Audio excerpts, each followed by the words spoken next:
So I know that you guys are not expecting me, and that typically when you watch one of these videos that you see Andrew first sitting down and telling you about this album that he supposedly has picked out at random. And to be honest, I am a bit of a skeptical person by nature, and I don't really know if he's really doing it randomly. So we're going to make sure that he does that for this one. So I'm going to pick it out. He doesn't know what he's going to get, and we'll see exactly what it means to him. You will all find out at the same time. All right, I'm going to do it. Wonder what she's going to find. All right. Oh. Oh. Pearl Jam, Riot Act. I know this album. I know this album well. Okay. Here we go.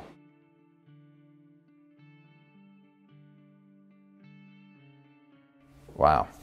All right. Well, I don't want this series to become, you know, the Dr. Phil hour with Andrew, but Pearl Jam needs no introduction.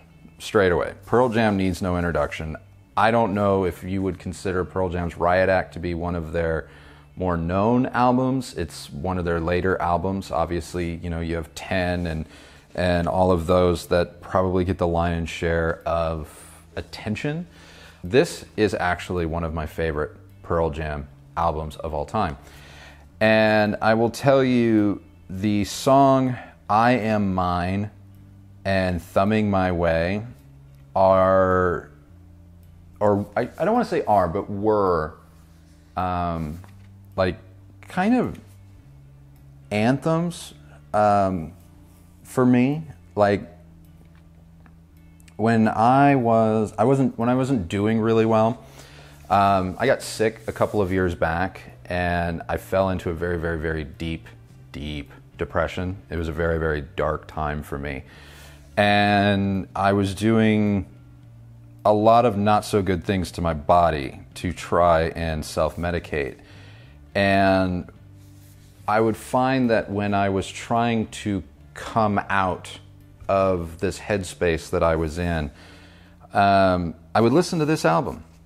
I would listen to this album, and I would listen specifically, and this is, I know in Vinyl Sucks, you know, we talked about how records force you to listen and how it's really difficult to kind of skip ahead.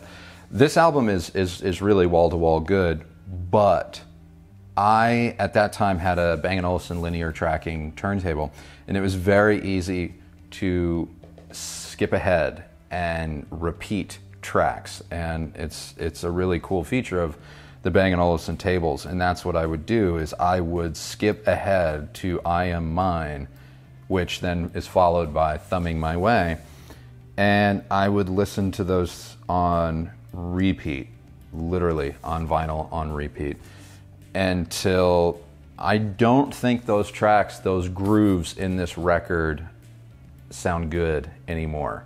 They're very, very worn. That's how much I listened to those songs. And looking back on it now, I don't know exactly what initially attracted me to those songs.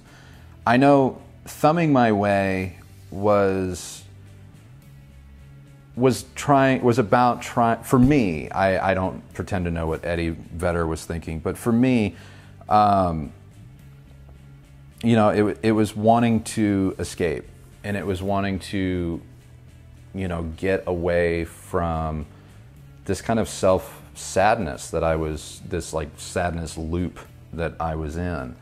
And it's funny that you would say, that I say that I want to get away from the sadness loop that I was in by listening to an incredibly, incredibly tragic song. But yeah, that's what I did. And I remember like kind of being really drugged up and coming out of it and listening to this album like a lot. And I'm grateful to not be in that space, which is probably why, in all honesty, I have not listened to this album since.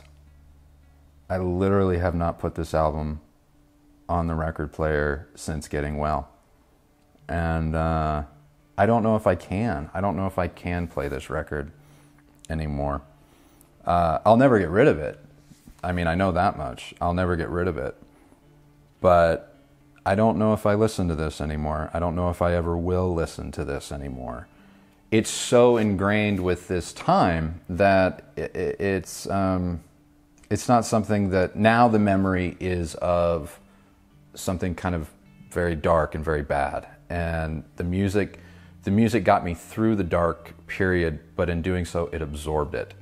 And I have a feeling if I was to listen to Thumbing My Way now, I would probably just turn into a puddle of mess. So I don't want to do that. But it's a really good album, and you will likely, or people that have this album know that it's, you know, it will likely have a different meaning for you, and that's the beautiful thing about music, and that's what's so great about all of this.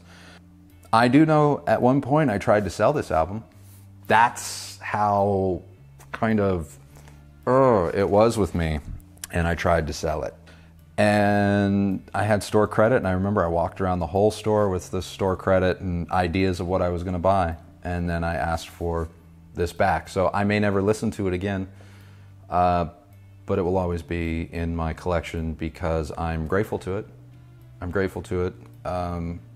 It's a very, very fucked up thing and fucked up time. And this album kind of gets to bear the brunt of it. And that's maybe not fair to the album. Maybe it's not fair to Pearl Jam, but also I'm grateful. I'm very, very grateful.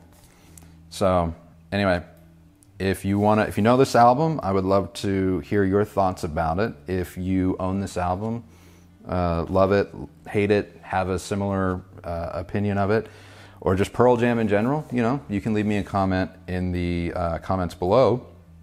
But yeah, that is a surprise. This, despite never knowing really what I'm going to pick, this is not something that I would have grabbed.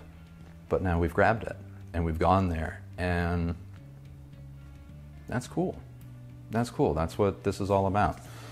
It is my history in vinyl, and sometimes my history, at least even so far, has not been shiny. So anyway, thank you so very, very much for watching, and I will link to this album in the description below if you want to check it out.